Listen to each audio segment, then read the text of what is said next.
नमः शिवाय। राधे राधे दोस्तों, स्वागत है आप सभी का आपके अपने चैनल सनातन धर्म पर।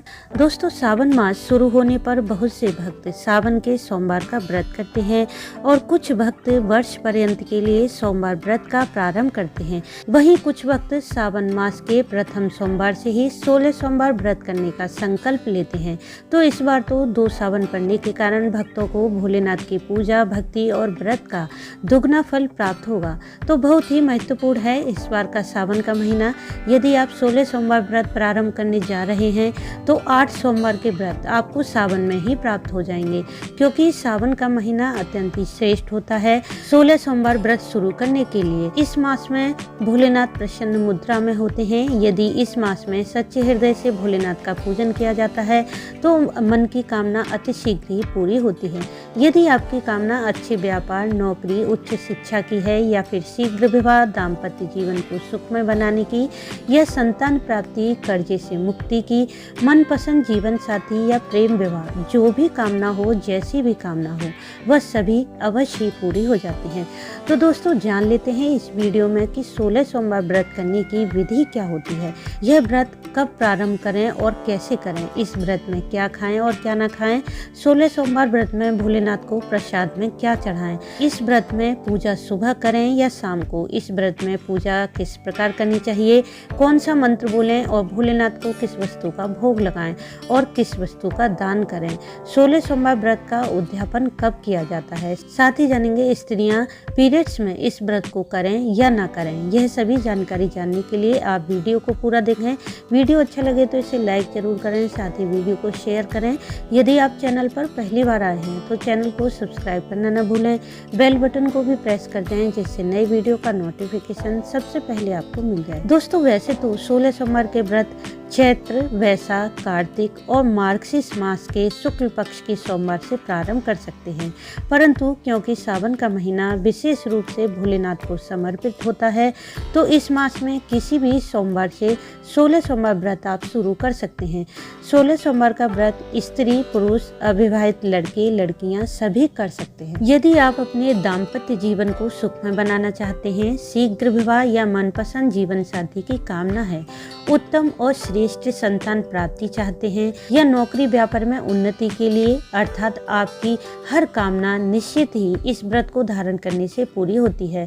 16 सोमवार व्रत को धारण करने से पहले कुछ नियमों का पालन करना चाहिए, जैसे कि सोमवार से एक दिन पहले ही आपको शुद्धता और सात्विकता का ध्यान रखना चाहिए, अर्थात एक दिन पहले यानी कि रविवार में प्याज, लहसुन, मांस, मदिरा इत्यादि का सेवन न करें।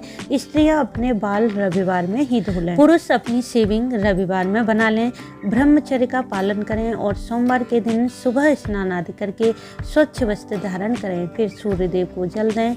इसके बाद अपने घर के पूजा स्थल में दीप प्रज्वलित करें और भगवान शिव के समक्ष अपने 16 सोमवार व्रत का संकल्प करें। अपने दाहिने हाथ अर्थात राइट हैंड में अक्षत, पुष्प, जल और एक सिक्का लेकर अपना नाम, गोत्र और जिस स्थान पर आप रह रहे हैं उस स्थान का नाम बोलें, साथ ही अपने मन की कामना भी बोल दें और भगवान शिव से प्रार्थना करें कि हे भोलेनाथ, आप हमारे इस व्रत को निर्विघ्न पूरा करें और अपनी मनोकामना पूर्ति की भी भोलेनाथ से प्रार्थना करें। इस प्रकार संकल्प लेने के बाद आपका 16 सोमवार व्रत प्रारंभ हो जाता है। अब भगवान शिव का अभिषेक करें। यदि आपके पास शिवलिंग है तो पंचामृत, दूध, दही, घी, शक्कर, शहद द्वारा भगवान शिव का अभिषेक करें और यदि शिवलिंग ना हो तो आप पार्थिव शिवलिंग का भी निर्माण कर सकते हैं। शुद्ध मिट्टी लेकर पार्थिव शिवलिंग का निर्माण करें और विधिवत उनका पूजन करें, परंतु ध्यान रखें कि शाम को सूर्यास्त से पहले ही पार्थिव शिवलिंग का विसर्जन कर दें। यदि आप पार्थिव शिवलिंग नहीं बना पाते हैं तो आप शिव परिवार की फोटो पर पंचामृत के छींटे लगा दें या फिर आप चाहें तो मंदिर जाकर भी विधिवत भगवान शिव का पूजन कर सकते हैं। भगवान शिव के पूजन में बेलपत्र, भांग, धतूरा, धूप, दीप, अक्षत, चंदन, भस्म द्वारा भगवान का पूजन करें। पूजन आप सुबह और शाम दोनों समय करें, परंतु भोलेनाथ की पूजा विशेष रूप से शाम के समय प्रदोष काल में की जाती है। यह प्रदोष काल जब सूर्यास्त होता है उससे 45 मिनट पहले और सूर्यास्त के 45 मिनट बाद का समय होता है। यदि सुबह के समय आप किसी कारणवश पूजा नहीं कर पाते हैं तो शाम के समय विधि पूर्वक भगवान शिव सहित मां पार्वती का पूजन करें। 16 सोमवार व्रत कथा पढ़ें। इस दिन यदि आपको समय मिले तो रुद्राष्टक, शिवाष्टक, शिव सहस्त्र नाम का भी पाठ कर सकते हैं। इस व्रत में अपने शरीर की सामर्थ्य के अनुसार निर्जल या फलाहार व्रत करें। साथ ही पूर्ण श्रद्धा भाव से पंचाक्षरी मंत्र ओम नमः शिवाय का निरंतर जाप करते रहें। दोस्तों, ऐसा माना जाता है कि जो भी व्रत संख्या में धारण किए जाते हैं, जैसे कि 16 सोमवार के व्रत, 11 गुरुवार के व्रत इत्यादि, जो भी हम संख्या निर्धारित करके व्रत धारण करते हैं, उन व्रत को निर्जल ही करना चाहिए। परंतु ऐसा हर किसी के लिए संभव नहीं होता, इसलिए आप 16 सोमवार में फल, चाय, दूध, जूस इत्यादि लेकर भी यह व्रत कर सकते हैं। और शाम के समय जिस वस्तु का आप भगवान शिव को भोग लगाएंगे, उस वस्तु का तीसरा भाग आपको ग्रहण करना होता है। अब बात करें कि इस व्रत में भोलेनाथ को किस वस्तु का प्रसाद अर्पित करें, तो इस व्रत में सुबह के समय आप कोई भी भोग, फल, मिठाई भगवान शिव को अर्पित कर सकते हैं। परंतु शाम के समय आप जिस वस्तु का पहले दिन भोग लगाएंगे, चाहे वह खीर, चूरमा, फल, मिठाई, हलवा, जिस वस्तु का भी आप पहले सोमवार को भोग लगाएंगे, उसी वस्तु का आपको 16 सोमवार तक भोग लगाना है। जिस वस्तु का आप भोग लगाएंगे वह पहले भोलेनाथ को अर्पित करें। अब उस वस्तु के 3 भाग कर लें। पहला भाग भोलेनाथ को अर्पित करें, दूसरा भाग घर के सभी सदस्यों में बांट दें और तीसरा भाग स्वयं ग्रहण कर लें। यदि आप खीर का, चूरमा या फिर हलवे का भोग लगाते हैं तो उसके साथ किसी फल का भी भोग लगा सकते हैं। पर ध्यान रखें, यदि आपने पहले सोमवार में ऐसा किया है तो आपको हर सोमवार 16 सोमवार तक यही करना होगा। जितनी संख्या में पहले सोमवार को आप फल रखेंगे, उतनी ही संख्या में हर बार आपको फल रखने पड़ेंगे। अब बात करें कि प्रसाद का वह भाग जो भोलेनाथ को अर्पित किया है, उसका क्या करना है।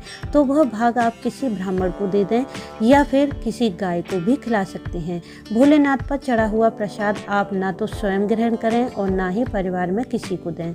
और प्रसाद का वह भाग जो आप स्वयं ग्रहण करेंगे, उस प्रसाद के अलावा आप कुछ और नहीं खाएंगे। इसलिए जब आप भोग लगाएं तो इतनी मात्रा में वह भोग अर्पित करें जिसे खाकर आप संतुष्ट हो जाएं।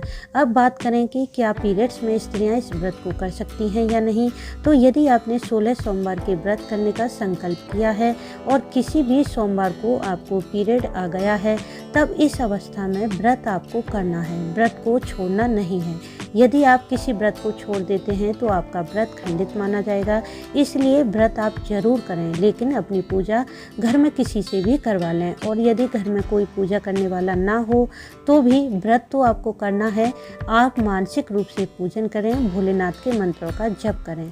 लेकिन ध्यान रखें कि जिस सोमवार को आप पीरियड में हैं, वह सोमवार 16 सोमवार की संख्या में नहीं गिना जाएगा। मतलब जिन सोमवार में आप शुद्ध अवस्था में हैं, केवल उन्हीं सोमवार को काउंट किया जाएगा।